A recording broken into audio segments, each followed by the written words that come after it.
Hello दोस्तों, स्वागत है आपका पीबी एजुकेशन सिस्टम में।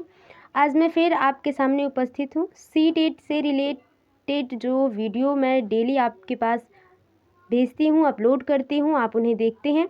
उन्हीं के सीरीज़ में मैं लाई हूँ ये जो है आपका अगला वीडियो, जो हिंदी शिक्षण या हिंदी पेडागॉजी से रिलेटेड है।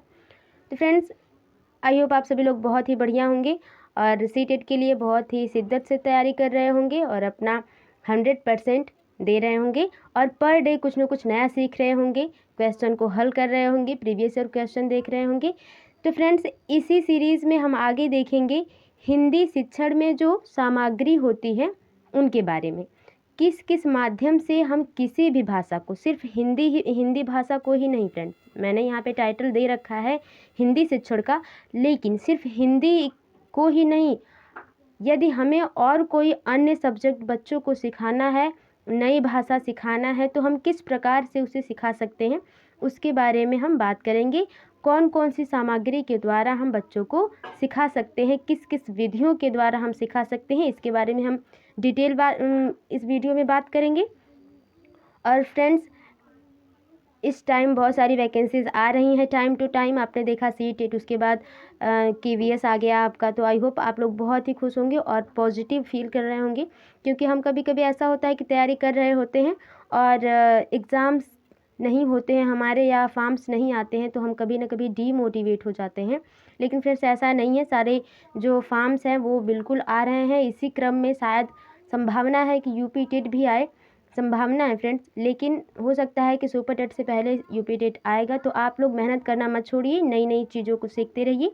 चलिए फ्रेंड्स, इसी सीरीज़ में, सीखने सिखाने की सीरीज़ में हम सीखते हैं आज कि हिंदी शिक्षण में किस किस सामग्रियों से हम शिक्षा दे सकते हैं बच्चे को। ठीक है, तो जो आज का टाइटल है फ्रेंड्स, वो है आपका हिंदी शिक्षण में दृश्य और श्रव्य सामग्री। दृश्य मीन्स देखने वाला, श्रव्य मीन्स सुनने वाला। ठीक है फ्रेंड्स, ये बहुत ही नॉर्मल है, इसको क्या ही कहना। ये हिंदी पेडागॉजी में, इंग्लिश पेडागॉजी में आपको सेम मिल जाएंगे, कुछ भी बदलाव फ्रेंड्स नहीं होता है। ठीक है, तो चलिए देखते हैं क्या है।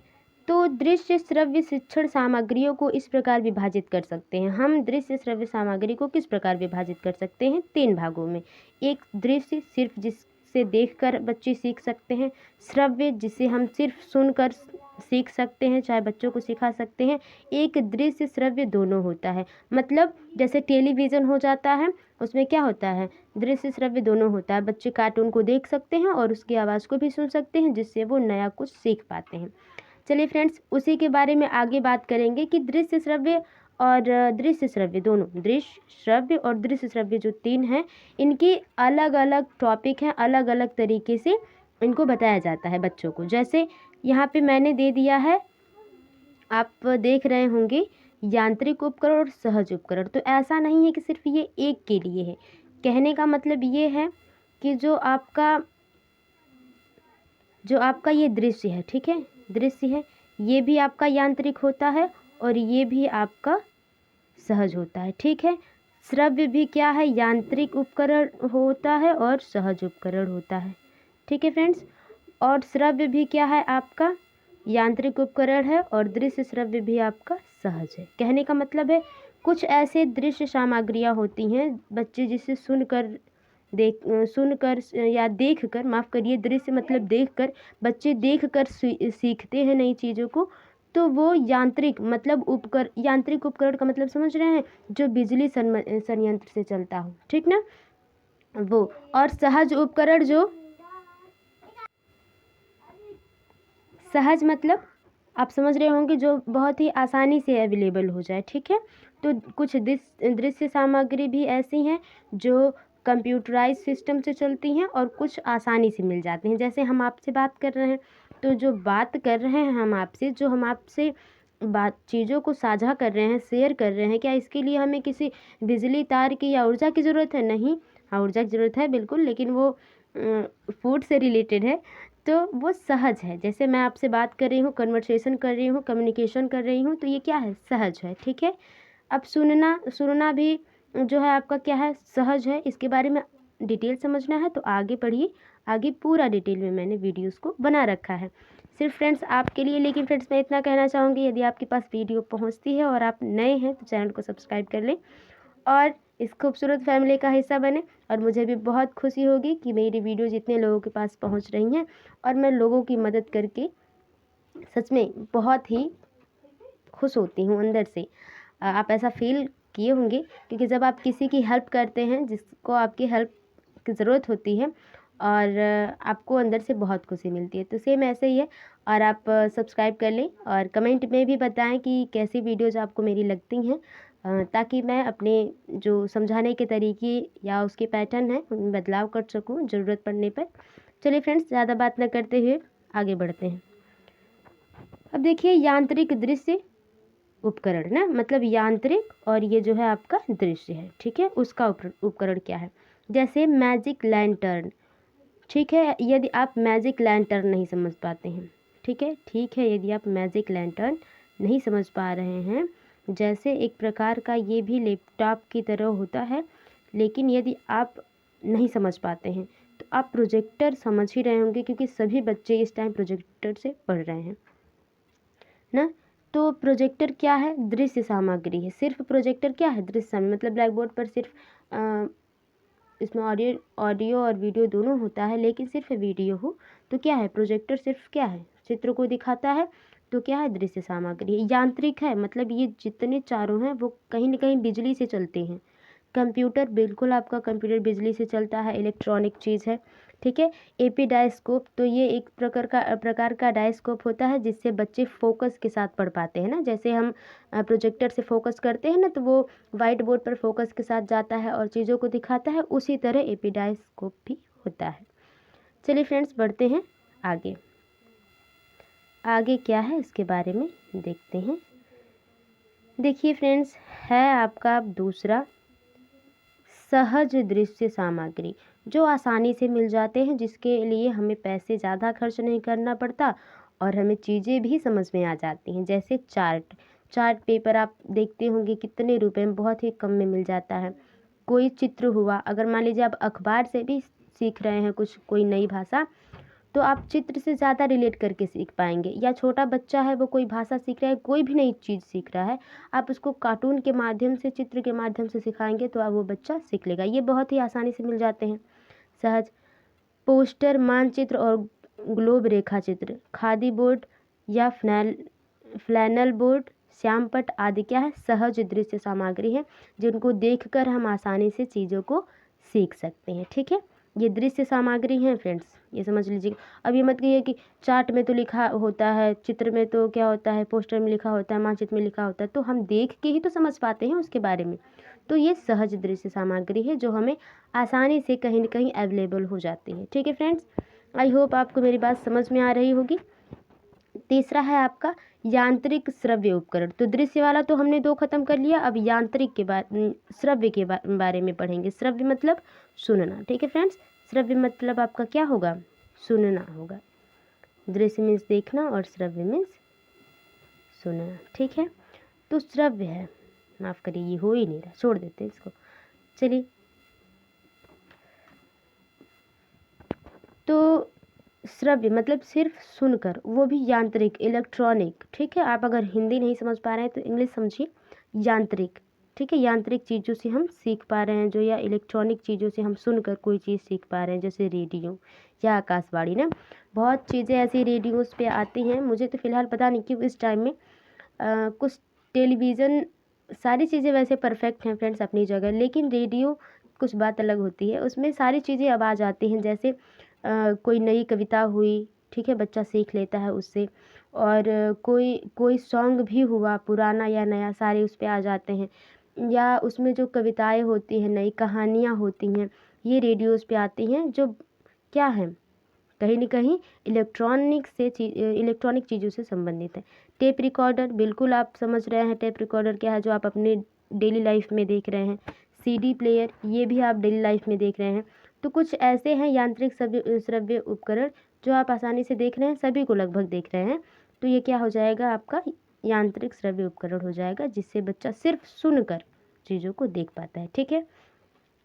अब है आपका चौथा अगला जो है वो है श्रव्य के सहज साधन, मतलब सुन करके कहाँ कहाँ से सुन कर हम आसानी से भाषा को सीख सकते हैं या किसी बच्चे को सिखा सकते हैं। जैसे पहले इसको पढ़िए कि है क्या ये। कह रहा है श्रव्य के सहज साधन किसी प्रकार बनाकर रखे नहीं जा सकते, किंतु यथा अवसर इनका प्रयोग किया जा सकता है। ठीक है, कैसे? ध्वन्यात्मक शब्दों जैसे फुसफुसाहट, कूक, चीख, धमक आदि को तत्काल शिक्षक स्वयं अथवा अन्य छात्रों की सहायता से प्रस्तुत कर सकते हैं। जैसे मान लीजिए फ्रेंड्स इंग्लिश पढ़ा रहे हैं हम, तो उसमें एक्सक्लेमेटरी वर्ड आ जाता है ना, जैसे कि आपका हुआ hurray we won the match ना, कि हुर्रे हम मैच जीत गए ना। तो हुर्रे का आवाज़ जो होता है वो आश्चर्यचकित करने वाला है ना, आश्चर्यजनक संबोधन चिन्ह है, ठीक ना, हुर्रे। तो उसका जो आप बता रहे हैं तो बच्चे तो कहीं, अगर बच्चों को आप समझा रहे हैं और अगर उसी लहजे में नहीं समझाएंगे तो बच्चा सोचेगा कि ये क्या है। इंग्लिश में जैसे ओह ओह भी आता है, तो ओह, सो सैड, अलास, ये दुख के कुछ वर्ड होते हैं। तो इनको तभी बच्चा समझ पाएगा जब आप इसको अपनी आवाज़ से एक्सप्रेस करें ना, हम आवाज़ से बच्चे को बताएं कि इससे दुख का भाव प्रकट हो रहा है। ठीक है, तो इस तरह से हम किसी बच्चे से बुलवा दें क्लास में या खुद उस एक्टिविटी को करें तो बच्चा आसानी से उसको सीख जाएगा।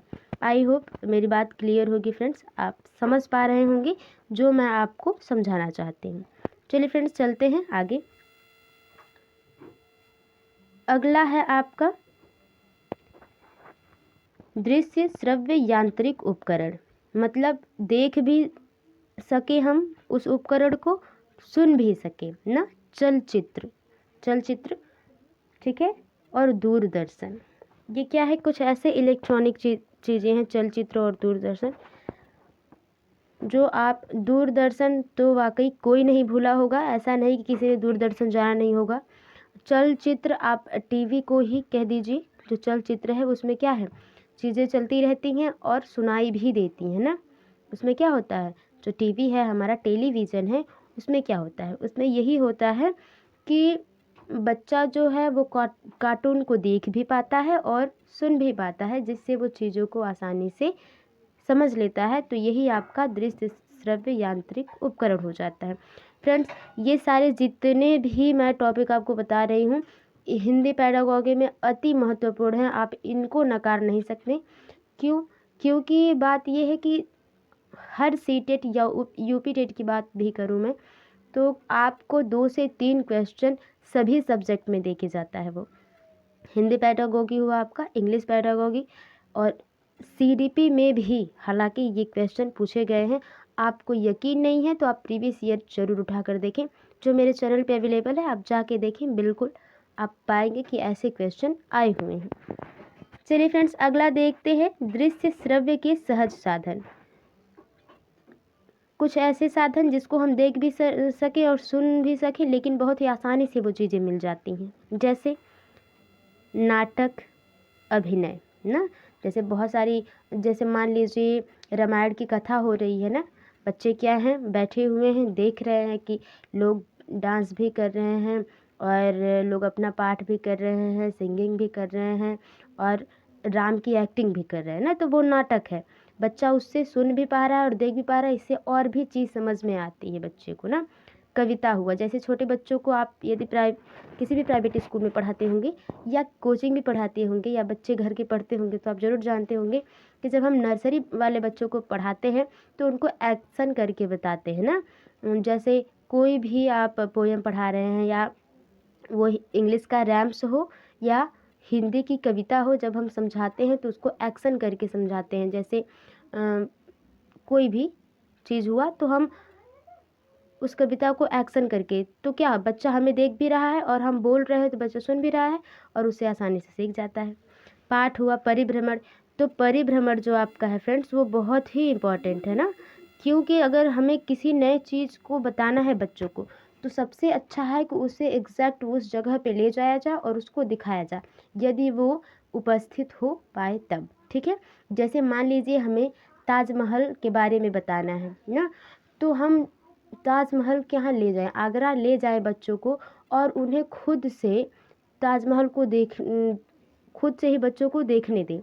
और उनको क्वेश्चन, जब ताजमहल वो देखेंगे तो उनको अपने आप बहुत सारे क्वेश्चन आएंगे कि ये इसके पिलर ऐसे क्यों हैं, ये कैसे रुका है, सिर्फ वाइट ही क्यों है, ये पूरी तरह से वाइट क्यों नहीं है, अब ना हल्का हल्का पीला हो गया है एसिड रेन की वजह से ताजमहल का कलर।